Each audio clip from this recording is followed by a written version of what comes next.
Pour vous inspirer, je vous laisse découvrir un petit extrait du nouvel épisode à venir dès jeudi prochain.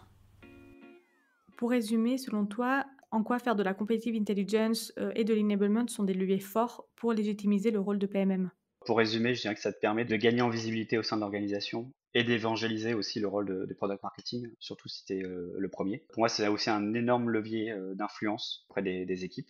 Donc, tu peux influencer les décisions et assez tôt dans les projets. Créer une dynamique de partage et d'échange et se positionner vraiment en partenaire pour les équipes sales, product ou marketing en fonction de où est-ce que tu es situé dans l'organisation. Ça te permet d'être embarqué hyper tôt dans les sujets. Au début pour ta casquette connaissance marché, mais au final pour ton expertise de product marketing. Et ça te permet de prendre une dimension stratégique au sein de l'organisation, au-delà de le côté juste tactique, opérationnel, action, marketing.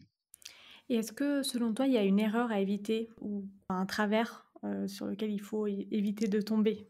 Oui, ce serait de s'enfermer un peu dans le rôle de CI champion, de pas être pleinement un product marketer, mais d'être juste un market analyst ou en tout cas un competitive intelligence expert. Et pour moi, qui a par exemple cette appétence très forte pour tout ce qui est analyse concurrence, c'était mon gros challenge, c'était de pas rester cantonné à cette expertise-là et de bien faire rayonner l'ensemble du scope product marketing. Et une autre erreur aussi, c'est de faire ça en vase clos. La competitive intelligence, ça doit vraiment être une approche collaborative au sein de toute l'organisation. Tous les collaborateurs peuvent être et sont concernés par la veille et peuvent être contributeurs à leur niveau pour venir collecter de l'information, la partager, etc. Ce que j'aimais bien dire en interne, c'est la veille, tous en éveil.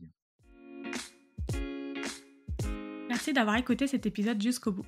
Si l'épisode t'a plu, n'hésite pas à le partager sur LinkedIn en me taguant. Tu peux aussi me soutenir en laissant un avis 5 étoiles sur Apple Podcast et me laisser un commentaire. Ton aide est précieuse pour m'aider à faire connaître Product Marketing Stories et aussi m'encourager à créer davantage de contenu. Alors merci